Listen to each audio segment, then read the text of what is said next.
Welcome to the summit, Peace Beyond Understanding. And I can now introduce you to Emerson. Welcome, Emerson. Hello, Susan. Thank you for inviting me. Yeah, and thank you for being here. And you interview people. I've heard you interview many people, and it's both speakers and seekers as well. So it's a whole range of different people with different backgrounds, but they all relate to who we are, our reality, the truth, our true nature. Um, and yeah, we'll be talking about that today. So my first question is what do you find common for everybody you interview? Like what is it people are seeking for, or what is it that the speakers have found? Well, what is that? The most common thing with seekers is they're always looking for something, and then the speakers are always saying that there's nothing to be found. Okay. so so we're looking for something, but there's nothing to be found. Yeah. Okay. So we should just stop seeking. There's no one stopping seeking, right? Because there's no one has a choice to seek or not to seek. It's just what's apparently happening. Yeah.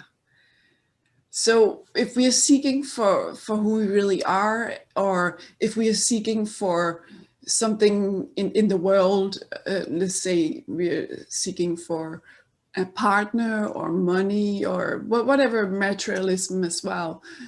It doesn't really matter if it's spirituality or whatever it is we're seeking for, we already have. Or Seeking just apparently happens, but for no one, right? So no one is seeking. It's just seeking for love, seeking for money. It's just an apparent happening. And the difference between a speaker or a seeker thinks that it can attain love, it can attain money, it can attain this and that. And there is an identifying seeker. The seeker identifies as a seeker. But when this is seen as for what it is, there is an absence, or there was never been a seeker in the first place. It's just what's occurring. It's just what's happening, and it's just what is. yeah, so it's just what is. It's what's happening, but there is no one actually seeking. There's no one. There's never been anyone. Yeah. It's just an apparent seeking. It's just an apparent personality having an experience of seeking, a personality having an experience of suffering, an experience of wanting to get something, wanting to attain something, wanting to this and that. Um, so the seeker has personalized the me, right? That I am seeking. It becomes an I am, or an I, or a me, or a character. It doesn't become. It's just what apparently happens as well. There was nothing in the first place. So in the story, there is a seeker that is seeking for liberation. But the funny thing is that what's being seek is already is. Liberation is already, peace is already, unconditional love is already. It's already this. So there seems to be a confusion or um, a delusion. Let's call it a delusion, right? That I have to get something. I have to find some peace. I have to find myself. I have to find clarity. I have to find all the answers. I have to find everything. I have to find meaning. I have to find purpose. I have to do something. And that becomes the identity of the character. And I have to have a path. I have to have a dharma. I have to do selfless service. I have to do I have to be enlightened. But the thing that is illusory is that I am, that is seeking this. So the one that is, looking for enlightenment, looking for liberation, looking to release all of the suffering, is the illusion. So the illusory part of the dream, or not even a part of the dream, is the me. So I am is the dream. I am is the illusion. Yeah. It's confusing for the mind, right? It's confusing for the me because they're like, well, but it's actually really obvious. It's really clear. And it's quite this. Like this apparent Susan is looking at this apparent Emerson, is just really looking, but for no one. But no one's here. There's never been anyone here. Yeah. Smiling for no one. It is so contradictory because it's being explained in words that are points to dualism. But what's being expressed is actually inexpressible. It can't even be described in words, really. There's an attempt to do it. So what's happening here is an attempting to describe something that is not known, something that is unknowable, something that is unattainable, something that's not understandable whatsoever. And that's why it seems so confusing, but it's actually really, really simple. It's very direct and it's very obvious. It's very stunning that there's no separation, and there was never any separation in the beginning. And there was never any Susan or Emerson. It's just an idea. It's just a thought. It's just a passing thought. Yeah, a very consistent passing thought. Apparently. when you wake up in the morning, where's that thought? There's a split second there, or maybe a couple of seconds that there's no one. Yeah. Yeah. But then right away, oh yeah, I'm up. Yeah. Because the me is very persistent. It's a very persistent illusion. It tries to mimic the gaplessness of what is. This is gapless. There's no separation. Even the me appearing as a me is gapless. Does that make any sense? Yeah. Yeah, there's no gap. I can see that. There's no gap, yeah. Yeah. Although in life, it all appears so separate and it feels separate. And that's why it's you cannot understand that in reality, it is not so. And it feels like there is this me. There is that sense of me too. But maybe that's just a habit we've grown up with. Is it? It's like an addiction, right? An addiction that the me is like an addiction that's so persistent that it's always quite there. And then it convinces itself that it's always been there. It has a history. It has a future. It exists in time and space, although time and space are illusory. It has ideas. It makes it into this experience of a character that seems to live from born to death, and it seems to have this kind of like nonstop, really kind of like almost like a very persistent illusion.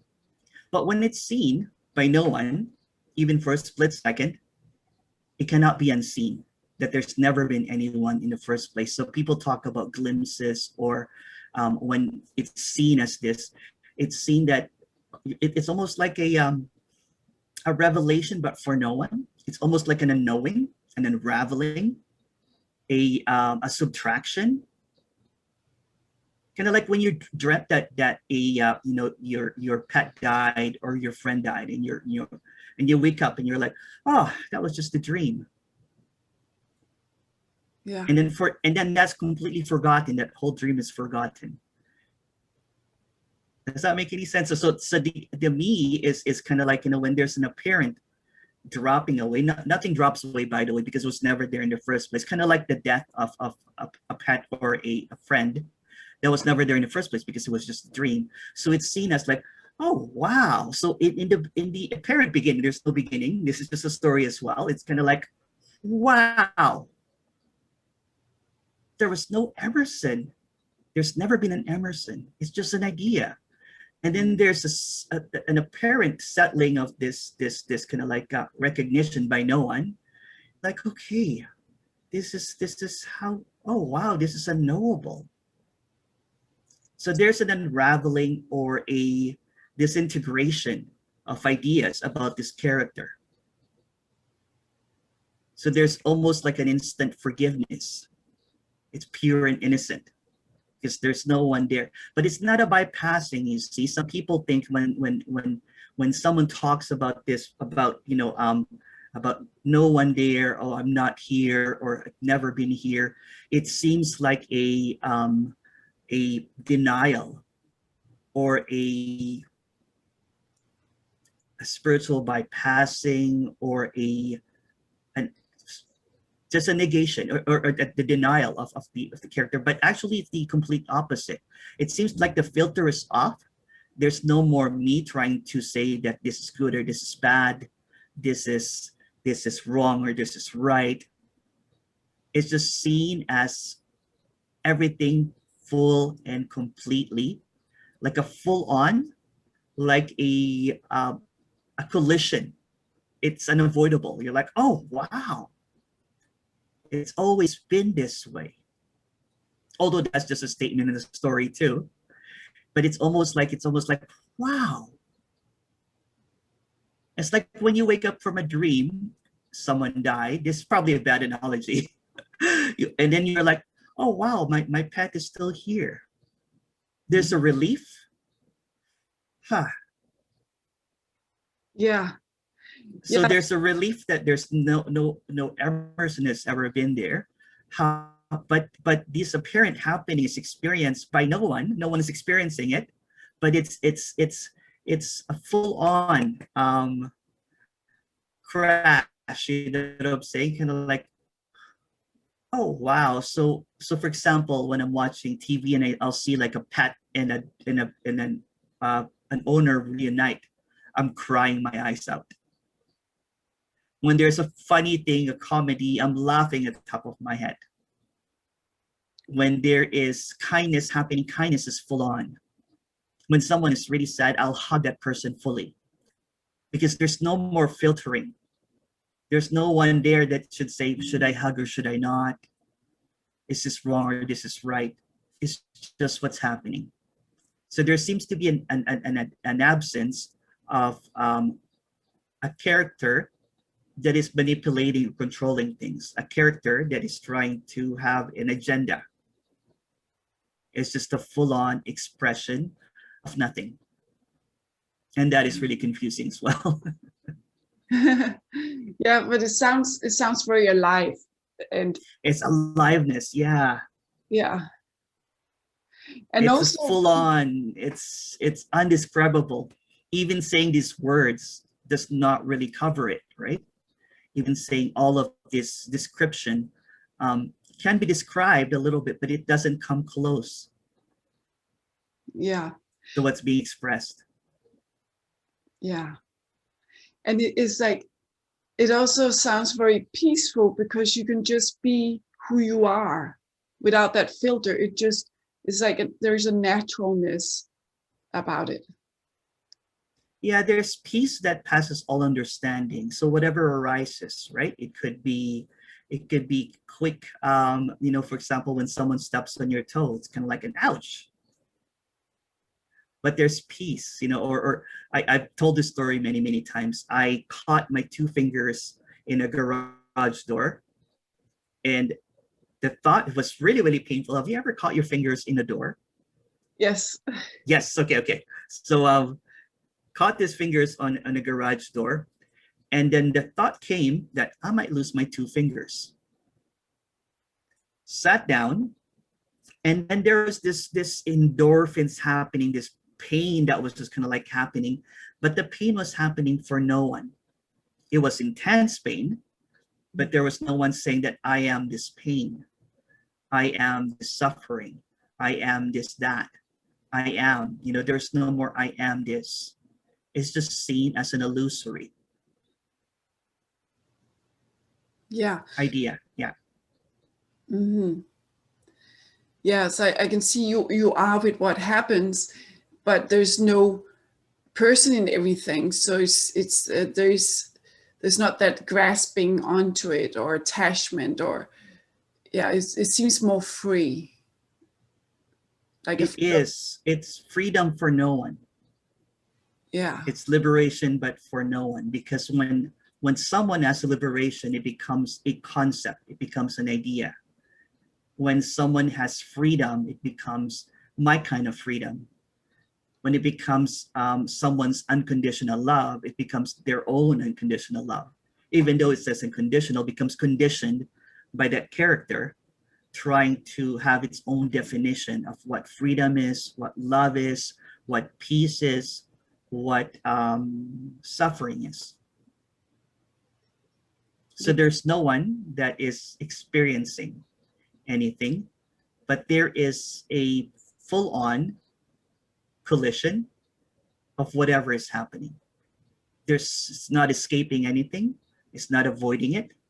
It's full on. I can't even express it fully. I seem to run out of words. It's this. Even the moment that you say this is already gone. It can't be captured. It's positionless. It's locationless. It's yeah. It's Yeah. it's impossible to describe this. There's a lot of great speakers that are able to hint at this. So what's happening here is just hinting, but there are great speakers out there that are quite great at, but it's really simple because it's really obvious. The me tends to complicate it. The me tries to put descriptions, definitions, puts attainment, maybe techniques on how to get here. Well, how did you get here? How do you attain this? How do you hold air? How do you catch air? Yeah. It's just what is. How do you explain wetness of water? It's just this. Yeah. Yeah. And we do want that technique, or how do we get there? But it's not possible like that. So It for you, can't be possible because it's already this. How do you get here when it's already here?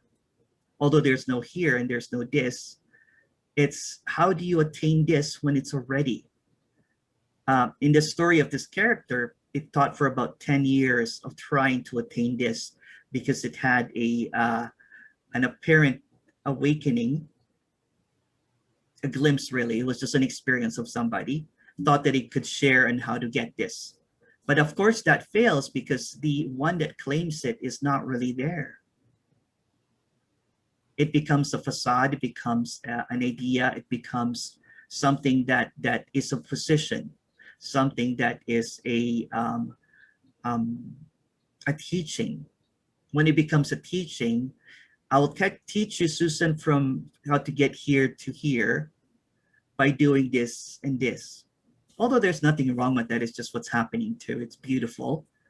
But how can you teach something that cannot be thought because it's already is? yeah, How can you teach an illusion to do more illusions, do more illusory things? So it's kind of like telling um, a fictional character to do this and that. It's just a story. Nothing wrong with that, but it's just a story. yeah. And everything that happens is just a story, right? Yeah, including this. Yeah. Yeah. It's just a happening, and we can describe the happening. We can have all kind of ideas about it and all kind of experiences, but it's all a story of me, you could say. Yeah, that's right. Yeah, until it's seen by no one again, that is just a story of me.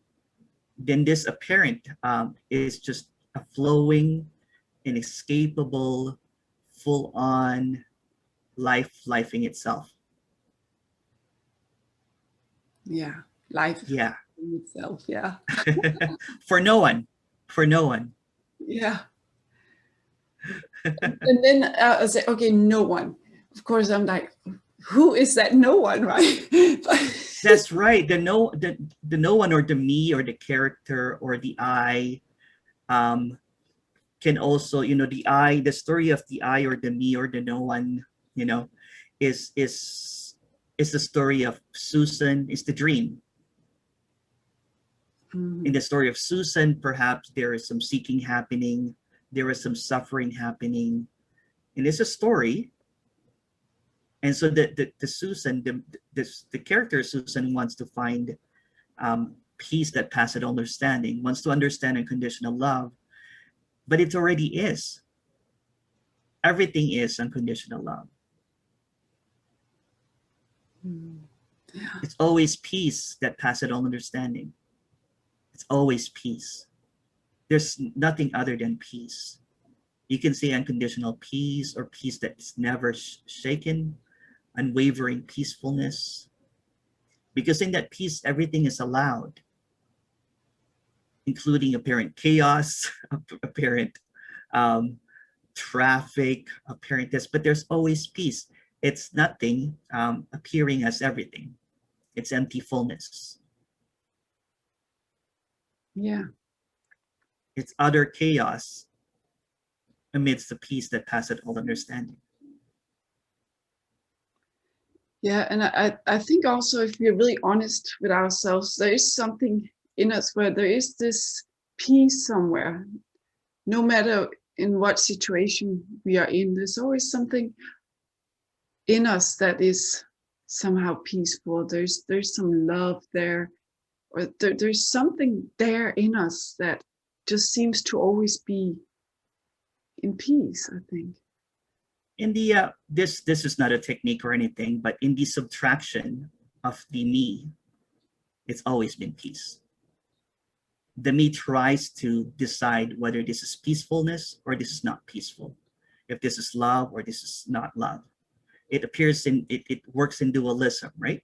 So in the subtraction of the character or the me, there's nothing to subtract because it's never really been there, right? But it's just, I'm just trying to kind of like, try to explain that it's always been peace. So the me thinks it's the keeper of peace. The me thinks that it can elevate. It can, there's this idea that the me is a self.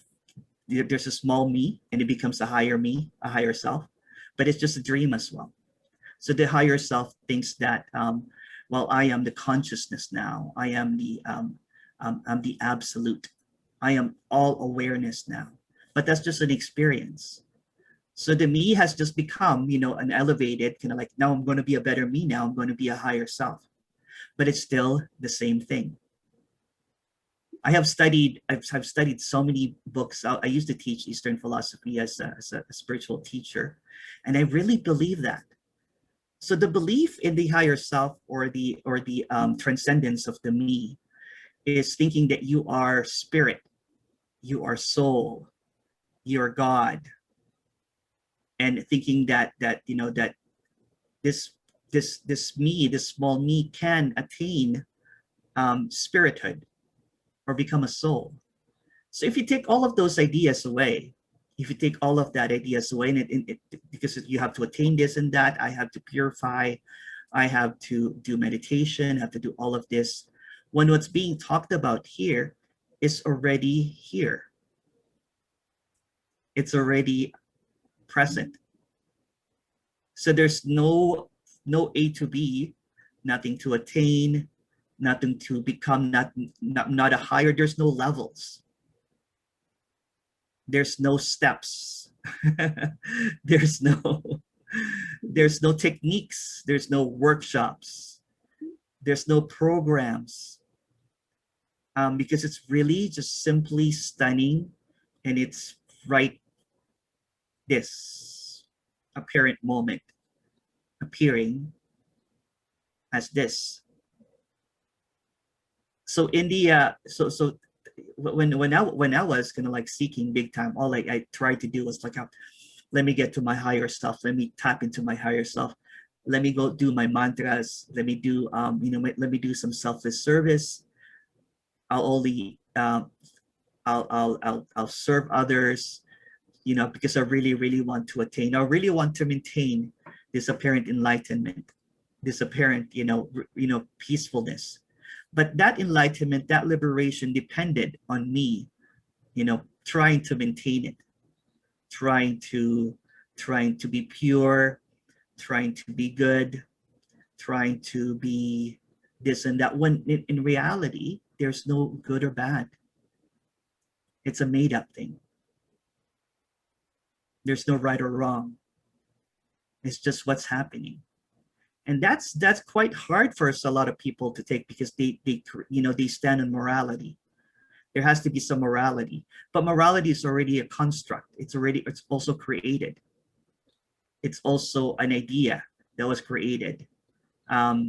If you look at the animal kingdom, are you going to put one animal good or bad because of their actions? It's just what's happening. It's natural. I'm not saying that all of a sudden, when there is, when there's a realization there's no good or bad, that people are going to start carrying a gun and shooting everyone.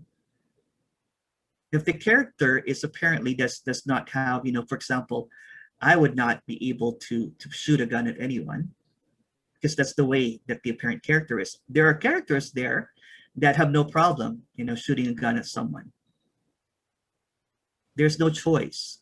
There's no free will. And in that, no free will, no one, nothing happening, is peacefulness. Because there's no one trying to attain something. There's nothing happening. Everything is just happening as it is. There's no observer. There's no one aware. There's no awareness being aware of awareness and aware. Because that seems dualistic. That seems kind of like when this is seen by no one, everything is just seen as no separation, no awareness. There's no consciousness, there's no spirit, there's no soul, there's no higher self. There is no want to get to anywhere. There's no past lives, there's no reincarnation. There is no liberation. There is no suffering. It's just seen as what's happening. Again, it's not a denial. For example, if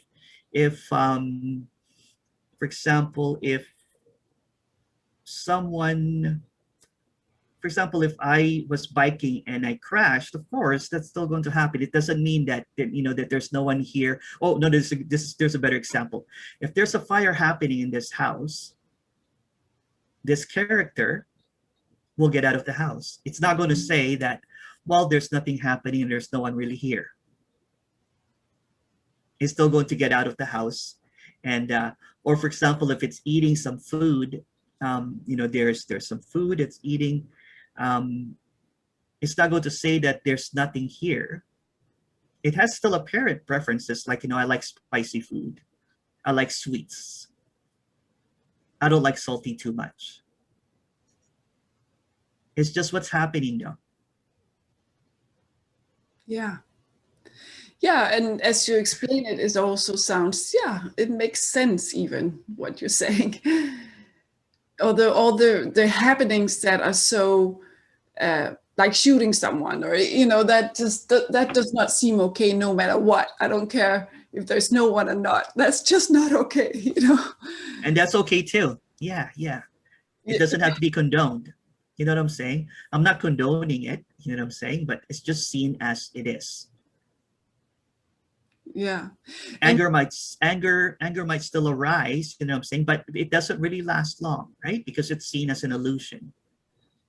Frustration might still happen. Judgment might still happen. Like, for example, if I read a news about someone kind of like, yeah, that murdered something, I'm like, oh, wow, that's horrible. It's not going to say, oh, it's nothing happening, but it's just seen as a story. Yeah. It's just seen as illusory. So there's no stickiness. There's no holding on to that story. Yeah. Yeah. Yeah, because what is going on, and I mean, this does exist. This is, but it's just not as we think it is. It's not like me and the world, but it's just world happening or life happening. That's right. That's Yeah. kind of the only difference. Yeah. Because it's not like this is not real. No, this is real for now, at least. It's real and unreal. Yeah, it's real and not real. Yeah. Yeah. And I've heard you explain unconditional love, and I was just like, I really like it. Can you? I don't know if I can repeat that. That just there seems to be a misconception about unconditional love. Unconditional love is mistaken as compassion. It's mistaken as a mother's love for her children. It's mistaken as something that is attainable, something that if I have unconditional love, then, but it's really, really misunderstood, because unconditional love actually allows everything, including murder, including shooting, including all of that. And it's misperceived as something that is a compassionate, act or something. It's even individualized. It's individualized. So, for example, I can say that, I love unconditionally and all of this kind of stuff, but that's actually not even true, because for unconditional love to be completely kind of like explored or expressed, it actually is an allowance, like a radical acceptance of everything by no one, though. No one's accepting it. So whatever is occurring, whatever is happening. So there's this tendency for people thinking that there is a spirit or a soul or a higher self, going back to the conversation, and that spirit or soul is unconditional love. There's no such thing. There's no such thing. It's just an idea as well. Unconditional love cannot really be put into an idea because it's unconditional. How can a conditioned mind try to understand something that's unconditional? How can a conditioned me or a seeker or even a teacher try to explain something that is completely unexplainable? So what I'm even expressing here is just another, it's just another idea, but it's coming from no one. It's an expression of, for example, when I was a teacher, I used to teach unconditional love. So I thought unconditional love was walking to a street where there's a lot of suffering and not judging people, and giving away food or teaching them meditation or something. And I was trying to be a saint, trying to be, trying to, not even trying, that's what it was beginning to, it was almost like a messiah complex, right?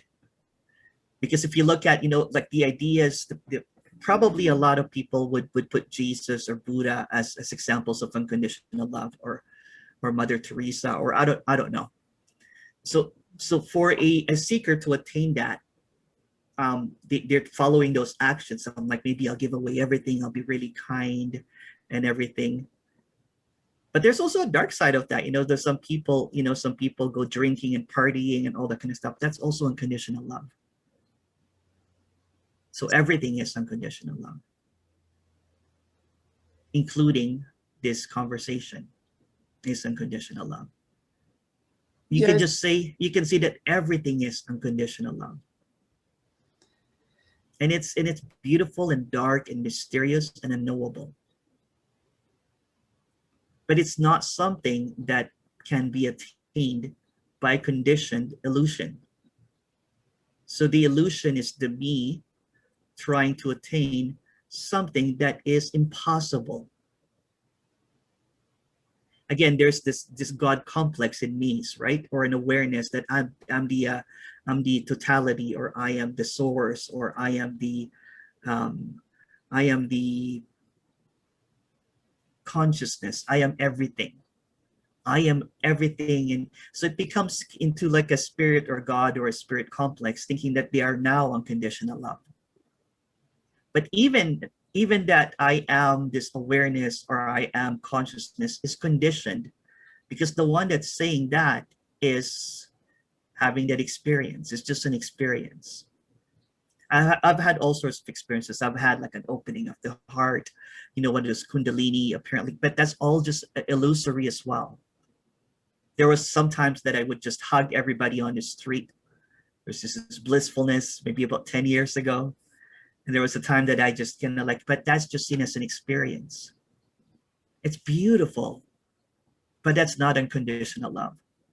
There's just a character having an experience that mimics unconditional love. Because unconditional love would it's impossible even to fathom that idea. You know what I'm saying? Mm-hmm. It's like yeah, I can't I can't even go there. You know what I'm saying? It's unteachable. Yeah. It's unteachable because it's already what is. This appearance right now, Susan and Emerson, apparently Susan Emerson speaking as unconditional love. And it's mysterious, it's unknowable, it's beautiful. It could also be dark and scary. Yeah. Yeah. And it's unknowable. That's why the understanding of it is not possible. Because it will always, it's not graspable. Yeah. Yeah, I know. It's well, I don't know anything really. I'm just gonna like, it's just a speaking happening, and an apparent speaking happening for I can't even explain it.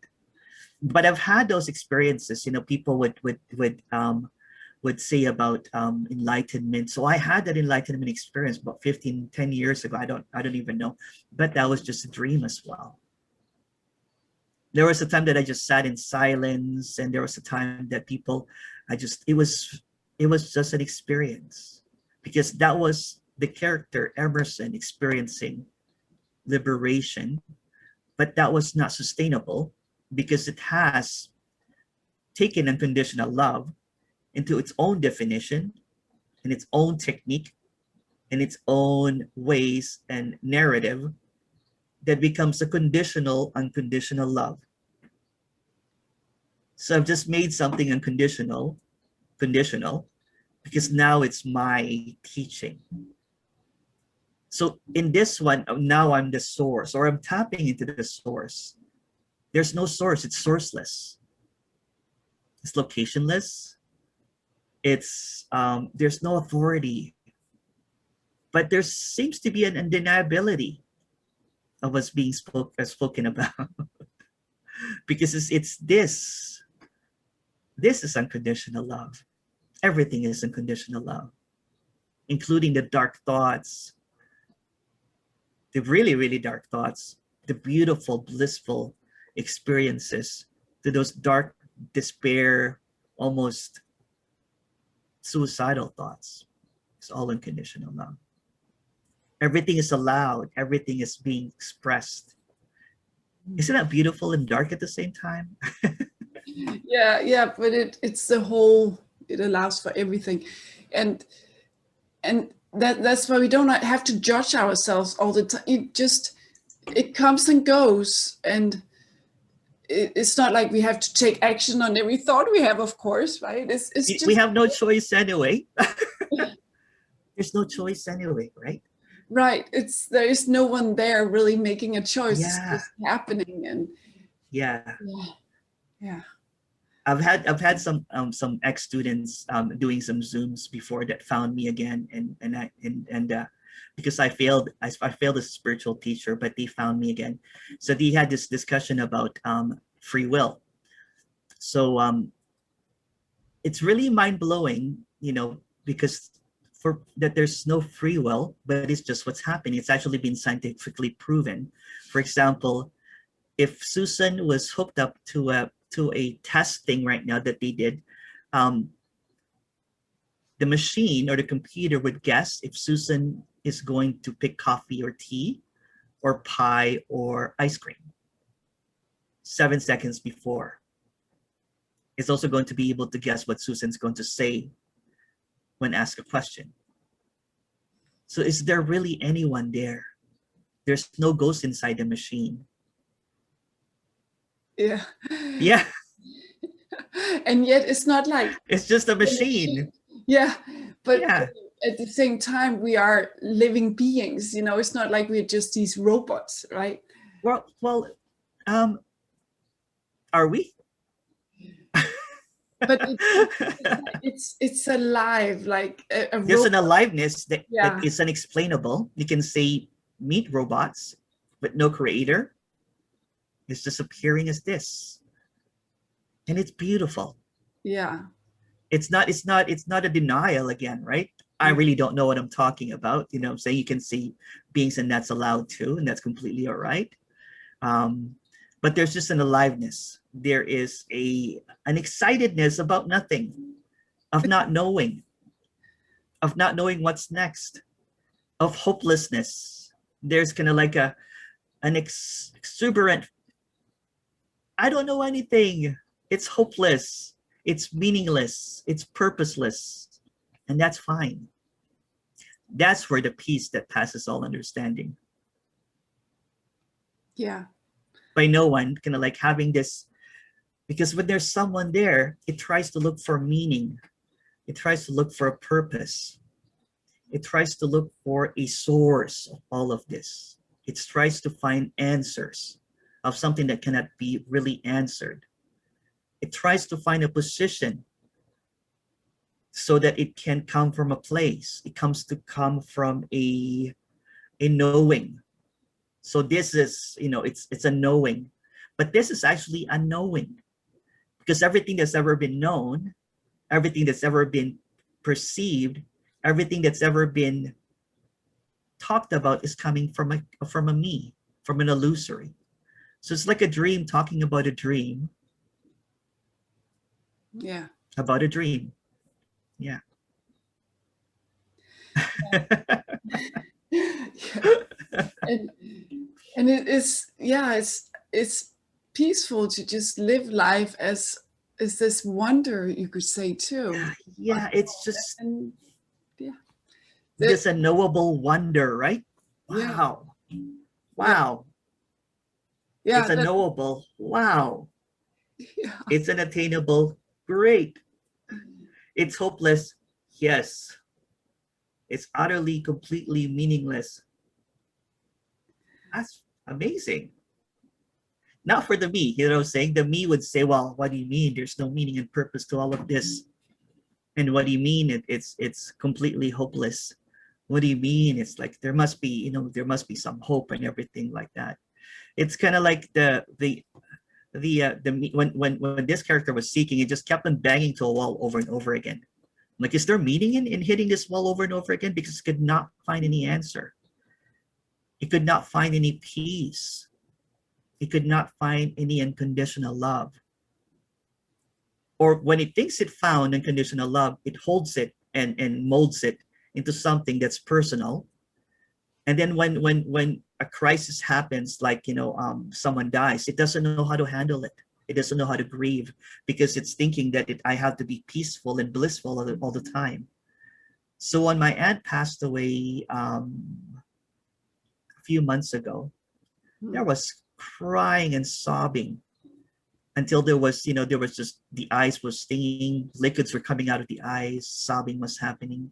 When one of my best friends passed away, there was this enormous grieving, crying, but for no one. Sometimes they could not get out of bed because of the grief. So it's not bypassing. It's just not an identification. It's not like, oh, poor me, I've lost this. It's just what's happening. Prior to this apparent unhappening, when someone died, I used to just numb myself and pretend everything was okay. I'll say something like, well, maybe they have passed on to a different, they have released all their suffering now. It comes from a place of knowing. It comes from a place of understanding. It comes from a place of um, holding on to ideas of what unconditional love is, and then applying it even though it did not really understand it. So unconditional love is an acceptance of even all the ugliness, even all of that darkness and brutality, anything that can be thought of, anything that can be perceived from the full spectrum of good to bad or ugly is radically accepted, but for no one. There seems to be a lot of people talking about unconditional love, and it's quite funny because it's something that is so hard to talk about. I have to admit that this is just hinting at it, but it cannot really fully describe it. And even talking about peace is the same thing. When they say peace that passes all understanding.